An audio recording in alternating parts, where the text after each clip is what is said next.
Well, we all know it's coming, but Canada's next federal election could officially be called any day. But deciding on when the campaign officially starts and how long it lasts requires some heavy political calculation. Joining us now is Parliament Hill reporter Cormac McSweeney. Cormac, thanks very much for joining us this morning. Anytime, Roger. There is a bit of an art to this, isn't this? Everybody thinks, well, you drop it, you have 37 days, 35 days, and that's it. Let's go. But it's not. There's more to it than that, isn't there? There's a lot of political calculation that goes behind this. Everything from party organization to polling to basically what the electorate is going through at that time. So the party wants to make sure the Liberals who are in power want to give themselves the best advantage. They want to make sure they have their war room ready to go. They have all their staff in place. And more importantly, they have at least almost all candidates or all candidates nominated. But as well, they want to make sure they're doing well in the polls, and they want to make sure that they're not disrupting the lives of voters. They want to make sure it was after the Labor Day long weekend where people are paying attention to the news a little bit more. They can actually hear what the leaders are saying. But, this past weekend we had Hurricane Dorian hitting the East Coast. They want to be observant of certain days to try and make sure they don't call it on days where people might get upset. So we're coming down to the wire now. It should be any day. They have until Sunday, September 15th to call the election. What was the earliest they could have called it for the October 21st date?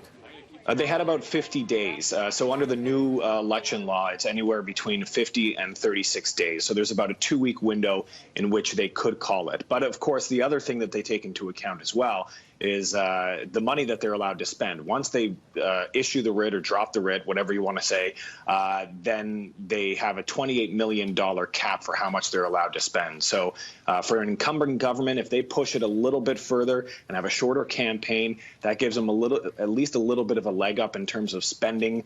They can't be outspent by other parties with larger war rooms like the Conservatives. And shorter is better politically as well. Less things could go wrong for the government in power.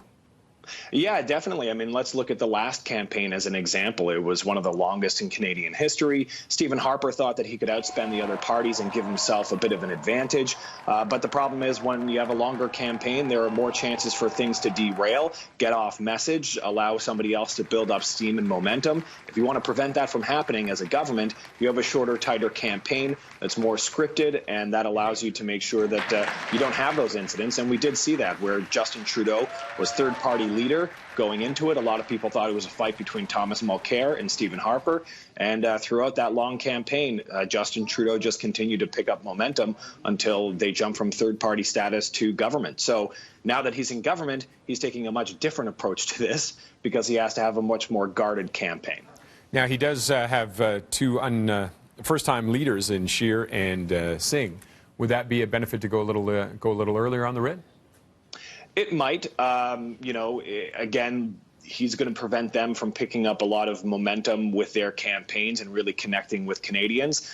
Canadians are only going to start paying attention to this campaign now. And to a large part, some of these leaders, some people might know Andrew Scheer from his time as Speaker of the House of Commons. Jagmeet Singh, as much as he's been a party leader for a while now, he's still not really that well known in the eyes of Canadians. And so a shorter campaign doesn't give voters enough time to really get to know these people when they're actually paying attention to the news a little bit more. And so, again, that gives a little bit of an advantage to Justin Trudeau, who obviously has a lot more name recognition than his opponents in this election campaign.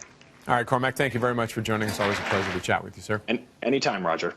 And a reminder, City TV in Maclean's will be hosting the first national leaders debate of the 2019 election calendar to take place Thursday. All the main party leaders, except for Justin Trudeau, have committed to attending. Trudeau was invited, but his camp says he will only take part in 2 debates organized by the Leaders Debates Commission. Our debate will air live right here on City TV, starting at 8 p.m. Let's head up.